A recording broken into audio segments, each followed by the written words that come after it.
Does that make sense?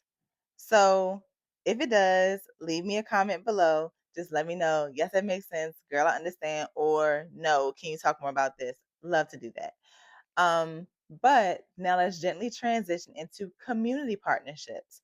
So when you are building and cultivating community partnerships, you want to think about who you want to partner with, how you might decide that. You might consult the school's school improvement plan. You might consult the strategic plan if they have one. You might consult just the school's mission, vision, and goals, and you might just consult like your own first year experience being in that building. So I wouldn't necessarily think to build partnerships with people like during your first year unless you have capacity to do that. But like afterwards, or if you're like a veteran teacher, whatever, it's like you know how to do that. But think about your experience, your teaching and learning experience, and what would enhance or enrich that for you and for your kids. So if you notice, like, we didn't really go anywhere, well, it was really nowhere for us to go, or we couldn't get there, whatever. Who can you bring into the building? Right? So who can you bring into the building? Where can y'all go outside the building? And if you're thinking about like they have an SOL test, I would love to get a sponsor for some fruit or for some snacks or for whatever. Who can I reach out to? Maybe Walmart, maybe Target, maybe Trader Joe's, maybe, whoever. And all you would need to do is develop a letter and have your admin review it and also put it on letterhead so that you can get it to somebody like official, right? And so you would highlight the school's mission and vision and the goals and things as an entry point, as like an introduction. And then you would have your ask like in the middle, and then at the end, you would say like why it's so important and what you're hoping to accomplish and achieve, and kind of reiterate the school's mission and vision and goals, but like in a different way and reword it. And make sure the EIN number's up there, 501c3, whatever it is, make sure that information, the legal documentation information is on it, and send it in. So think about like local businesses, because a lot of times your students might have businesses or their parents might have businesses. They might have clothing lines. You can get this shirt from the MTM store. Okay. This is Shanika Vale House. This is the Roots and Then Blooms line. Okay. This is the Surrender to the Soil line.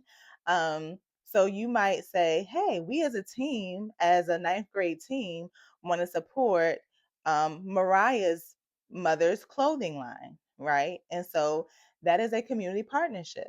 So you supporting her line could mean that she does something for the school, for maybe like a market day that y'all have or a career fair that y'all have. You want it to be reciprocal, right? So when you're building partnerships, that means that you give something and then you get something in some cases. So if you want to go to somebody's hair shop or barber shop, or if you want to go to somebody's T-ball game, whatever it is, when you show up for your community, they will show up for you and do basically anything you ask them to do. So in my experience, when I started out doing this in Wilson, I wanted to do like an academic banquet for the kids, and I called a funeral home. They gave us some money. I called the Sylvia's, and she worked with us on a price and everything, because it was based on the school's alignment of mission, vision, and the goals, right? So they were willing to help us. But because they knew I was going to Sylvia's anyway, I was always going up there getting some food. And then the funeral home is like, I mean, they just have money.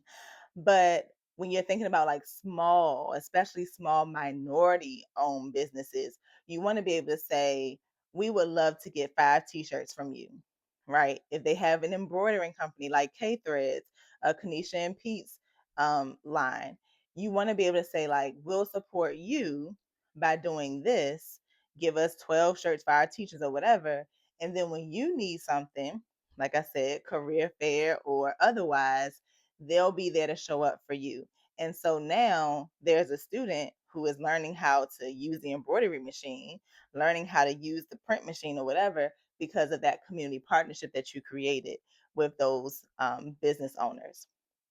So you're thinking about grocery stores, you're thinking about churches, you're thinking about other small nonprofit organizations, you're thinking about colleges around here. Maybe they can't give you money, but maybe the VCU women's basketball team can come to your school one day, right?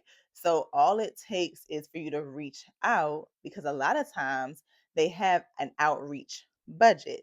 You can reach out to Radio One, reach out to whatever radio station, like reach out to these different organizations, because they a lot of times do have a budget for outreach. But when you reach out to them, that's when you can initiate contact, because they're not going to come to you. They're too busy running their business. So that is how you can generate community partnerships. If you have more questions about things I've done in the past or plan to do this upcoming school year, I would love to chat about it. Leave me a comment and we can talk. But that is it.